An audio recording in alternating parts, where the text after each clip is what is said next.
save the day. He never gives up, he's always there, fighting for freedom over land and air. G.I. Joe!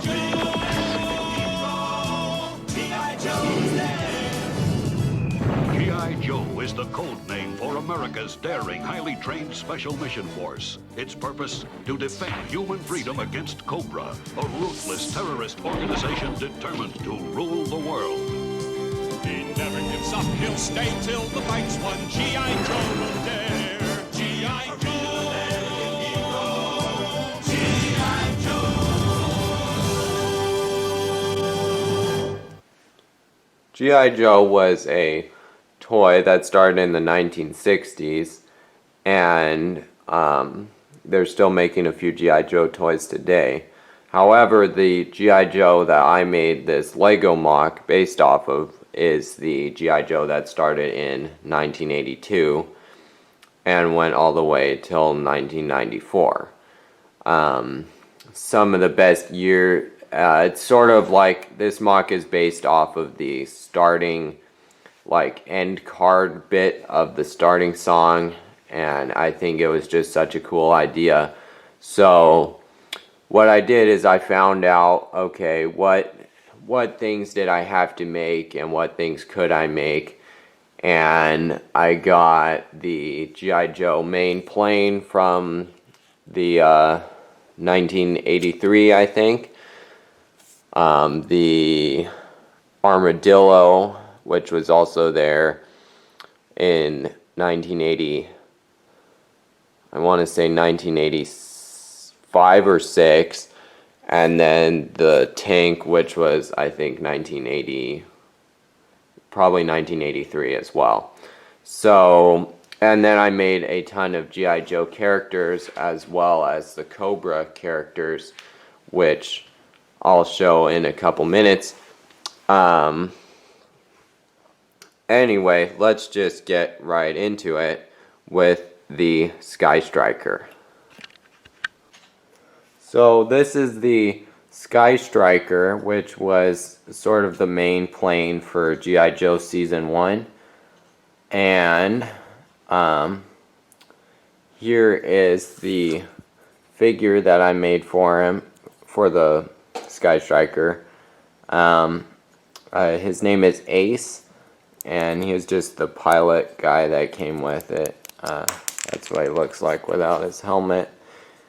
And anyway, so the Skystriker had a mechanism that when you would pick it up and pull a similar black lever, you see I've got this lever right here. It's kind of ugly, but I did that on purpose. The wings would fold in, and then the landing gear would fold up. So I got at least one of those checked off. I got the landing gear so that, if you look, all three of the landing gear move up when you pull that up. So when it's in flying mode, I just sort of hold it here. And that actually worked out really, really nicely. This is a nice place to hold it in. You can move around the Skystriker a bunch like that. And now I guess I'll show the wing folding mechanism. So that's just separate. These have little clips here that can clip on right there and right there. And now you've got a Skystriker with the lever pulled up. Now it's in flying mode. So it's overall a pretty neat thing. These two like rocket jet pieces aren't actual Lego. I got them a while ago, and I really wanted to use them on something because I thought they looked really, really neat.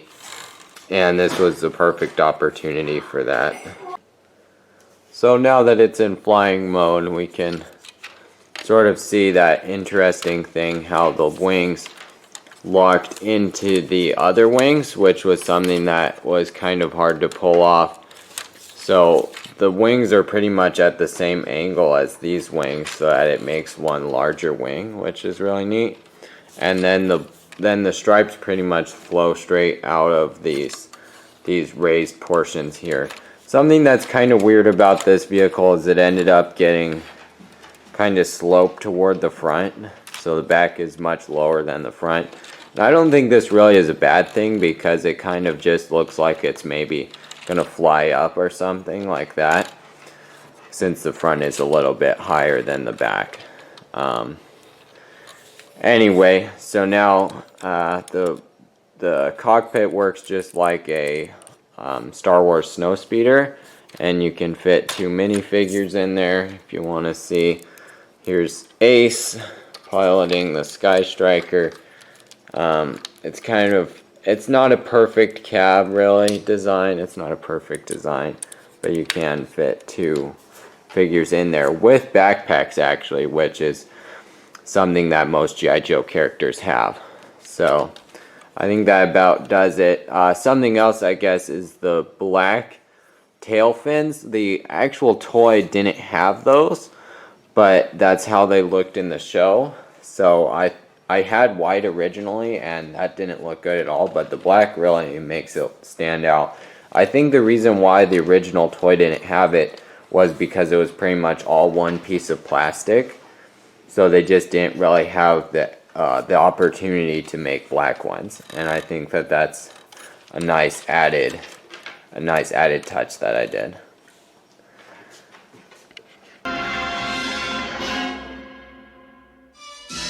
G.I. Joe Master will return Kobe after will these return messages. after these messages. Now back to G.I. Master Joe. Kobe.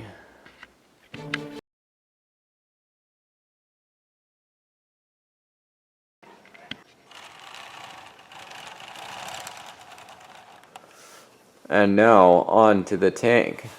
So this one's called the Gi Joe Mobat, and it came with a pilot as well. His name is Steeler. He's sort of got this visor helmet, and he's sort of just a basic G.I. Joe trooper. He's got a backpack because of the back. This is actually the back torso of the Boutique Hotel bellhop. I have a bunch of them now, and the bellhop front just doesn't work, but this actually looks decent. So that's Steeler, and this was actually designed by my younger brother, and he did a really nice job on this. I designed the Skystriker, but he just designed the 2 tanks. I did a lot of the figures, but the rolling mechanism works really well, and I bought a bunch of treads for my other projects, so it worked out well to make 2 tanks actually in the end. This whole section can be detached if that's the wheel at the bottom is why these roll so well. It sort of helps push them along.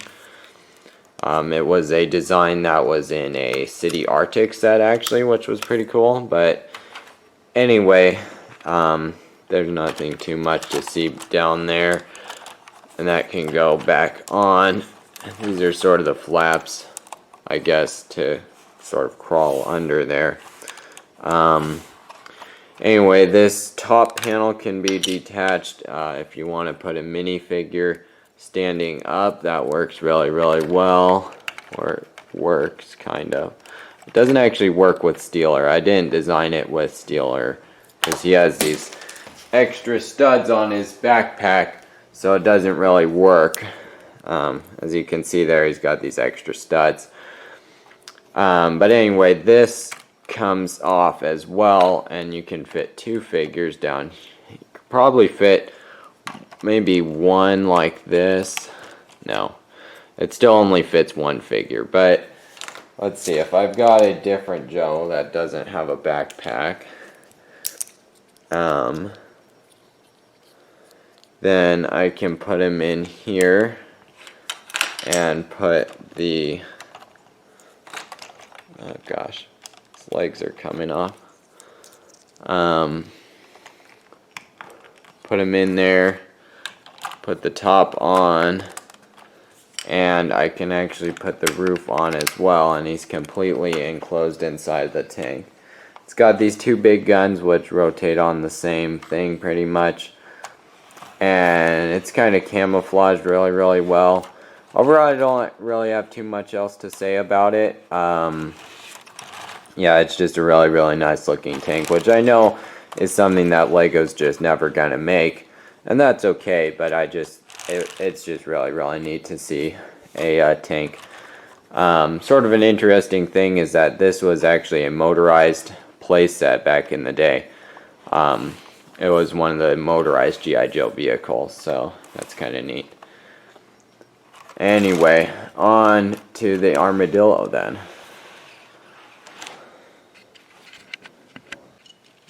And here is the armadillo, which also rolls. Actually rolls better than the other tank, I think. It's got these smaller treads. That's not really the reason. I think they're just looser, which means that they'll just roll easier depending. This was kind of an interesting set because it had like two places to stand figures on the back. And then one place in the center, which in the original toy it didn't have a cover, but the cover kind of helps it look better as a display piece. Not too much to say about this one either. It's got a grill on the front, and it's a nice looking tank. As you can see, you can put minifigures like right there and sit them inside, or I'd probably stand up actually. Stand the figures up inside of the vehicle. This one didn't come with any figures because some of the G.I. Joe vehicles didn't. And it looks pretty great. These pieces work really, really well. They're like that 1x2, that like different 1x2 flat piece. I really wish that existed back when my Millennium Falcon was made, because those always fell off. And this is really, like, you can see that these are not moving around at all, and it's just amazing. Anyway, let me get on into the main part of this build. So these are the original G.I. Joe from the original 1982 figures that I made. Starting on the left, there's Cobra Commander. It's front and back. A lot of these are kind of detail-less, but I got his signature helmet. This is Breaker. I mainly made him because he was on the end card bit. He was actually one of the characters that was on there, so that's why I wanted to make him. He's got a backpack. He was kind of like an original like comms specialist. Scarlett from the original G.I. Joe. Her red hairpiece is pretty neat and stuff. And then I've got 4 regular Cobra troopers, and they're all pretty much the same. They all have different heads though. They just use a ninja hood and octane oil, which looks okay on them. And that does it for those. Here are the figures from the next year, which is 1983 now. So there's Snowjob. He was like a snow trooper, I guess, kind of. Destro, and he's got a Cobra on the back, which I think is kind of neat. Grand Slam. I just found this torso with this print, and it just looked perfect for him. Torpedo, which was the original G.I. Joe scuba diver. Duke, which was always kind of their leader until season 2 when General Hawk took over. Wild Bill, who actually came with the Firefly, which is the G.I. Joe helicopter. And that's him. Here's Gung Ho front and back torso. He's just sort of like a strong dude, I guess. And I don't actually know this guy's name. I'll figure it out. And then Major Bludd, which is another Cobra guy. So that's the second year of G.I. Joe figures. So here we have the next year of G.I. Joe, 1984. And on the left we have Spirit. And he's one of my, I don't know, I don't like him as much as the others. But there he is. Then there's Mutt and Junkyard. Mutt is actually the name of the guy, and Junkyard is the dog. It's kind of weird, but it's nice.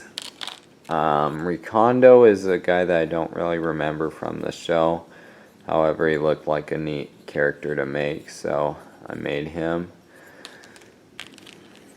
Then there's Firefly, who was kind of Cobra's main, like, assassin or saboteur, I guess.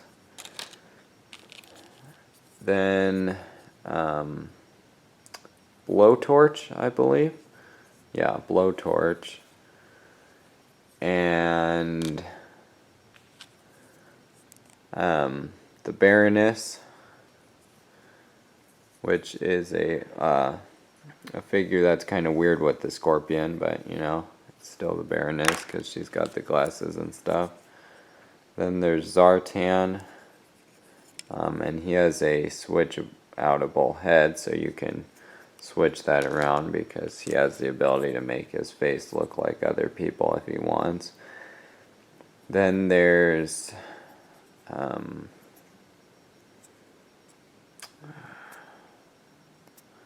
I don't know, the boat driver of the hovercraft. It might be Ripper, but I'm not really for sure about that. Cutter, that's his name. His name is Cutter.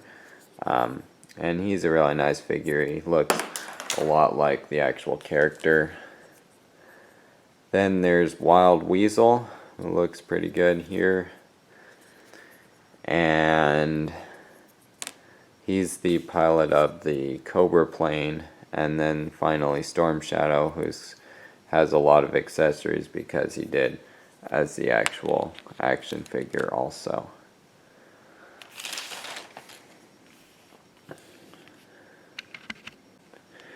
These are the G.I. Joe figures from the next year, 1985. And we'll start with Dusty, who doesn't use an official Lego torso, but I couldn't really find anything better for him. And he's got a Hoth hat, but I think he looks decent. He looks a lot like Dusty.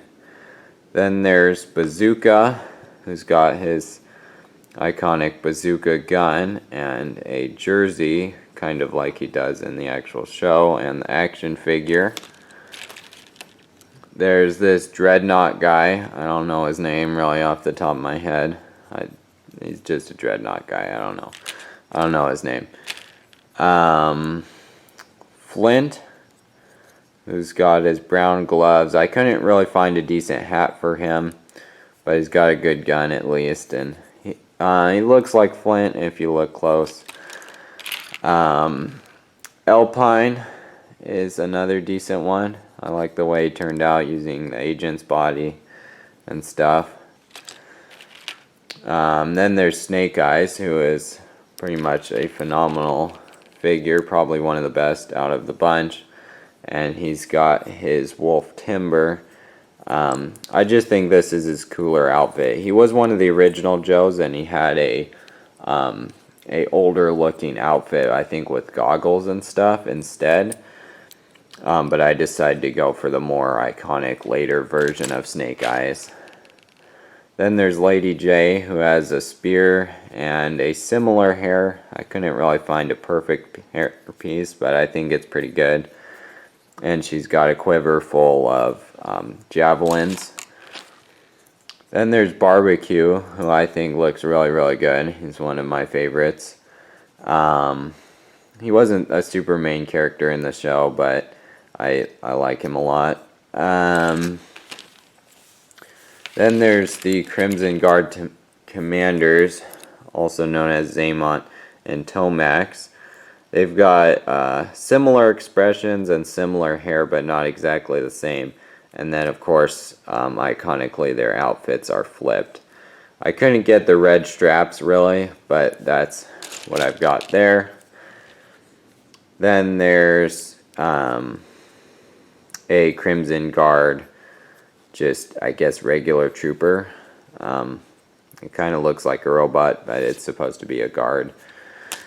And then there's Footloose, who's got a samurai helmet, which I thought was pretty close to what he had in the show. Then Quick Kick with his nunchucks and stuff, and he's a good looking figure. He's got a backpack because, again, I didn't want you to see the back torso print. Then there's Shipwreck with his parrot, Polly. And Shipwreck is actually the first one I made, I believe. So he turned out pretty nice, and he got a strap and stuff. Shipwreck was probably my favorite character in the show, so that's why I made him first. Then there's Airtight, who always had sort of a neat outfit with the green and the yellow. And I actually got Crab for that figure. And yeah, that just about wraps it up for that year. Let's move on to Season 2.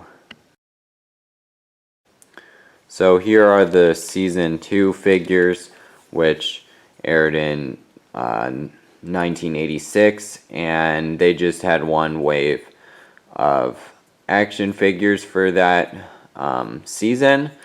However, the season was just as long as Season 1, so it was kind of weird. So a lot of these Joes are more iconic because they just got a lot more screen time than the original ones. But anyway, let's start off with Sergeant Slaughter. I couldn't really find a head with the proper expression plus a mustache and sunglasses. It just doesn't really exist. And then I've got a muscle shirt, but it's kind of a laid-back muscle shirt. It's, I think, a Paradise set muscle shirt, so that doesn't really look that great. But he is Sergeant Slaughter. I've got Beachhead with a green ninja mask and a really nice gun. And he looks like Beachhead in my opinion, so here you go. Sci-Fi, who I didn't remember his name, but now I've got him memorized. He's got that apple green color, the color that they use for apples. Dial Tone, who's got his iconic gigantic backpack because he's supposed to use it to like send out transmissions and stuff, I think. And he looks pretty good. Dr. Mindbender was one of the best figures out of all of them because his head is just perfect for Dr. Mindbender, and he's got the purple legs, the cape. He's pretty much got everything.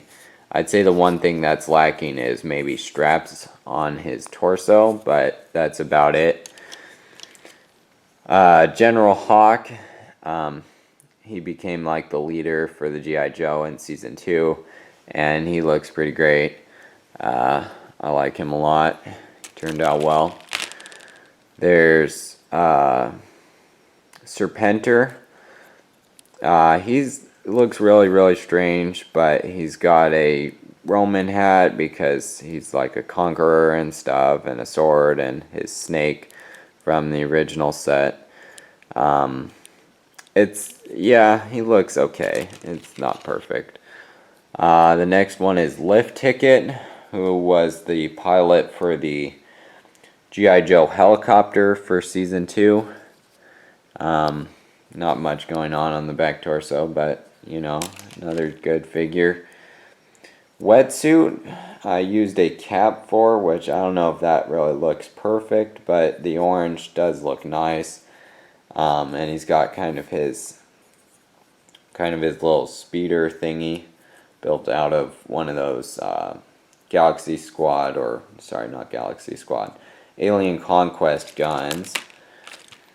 Then there's Zartan's sister. Don't remember her name, but that's her with a pink helmet instead of pink hair, which I think works, and she's got a like a chainsaw gun thing, which seems like a decent dreadnought tool. This is the Cobra Bat, the robots from season 2. Besides I think blue needed to be in the color scheme, but I wanted to keep it more simple, and I think he turned out well.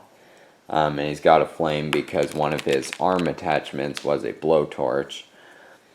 Next, there's the Cobra Viper, which was kind of like another basic trooper for season 2.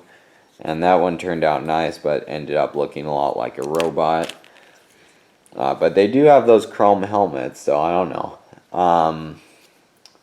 This is Lifeline. I remembered his name this time. I've been having a hard time remembering his name, but the medic from season 2. And then I made a pretty bad looking, but still okay,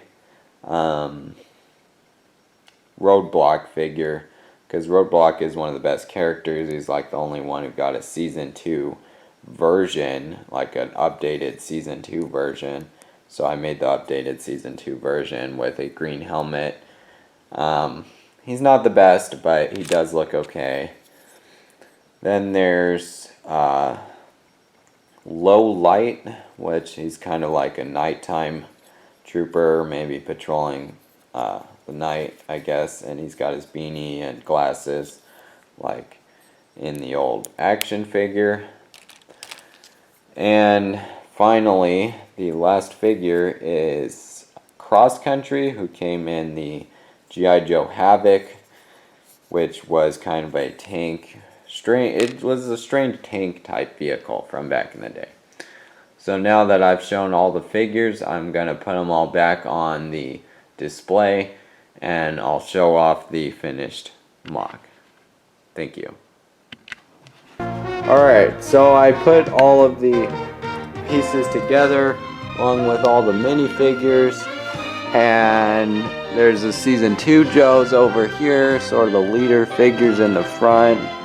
Moving on down, there's a bunch of the ones that I already went over in the video. So that's sort of what's going on here. So these are just a 32 by 32 stud base plate along with a 16 by 32 base plate with the vehicles and then the figures, and it really makes a neat thing in the finished product. Moving around to the back, the Cobra guys are sort of marching into battle back here. You can see all of them lined up. I kind of had this extra space on the base, so that's what I did. So I put the Cobra figures back there and then the Gi Joe stuff in the front. And yeah, so I think that pretty much does it for the mock. I hope you lasted this long. I know it's been a long video. I hope it was interesting enough. But anyways, thank you for watching, and I'll see you in the next one. Hey everybody, thank you so much for watching this video. If you enjoyed this video, please give it a like and consider subscribing to my channel. I did a lot of hard work on this video, so I hope you all enjoyed.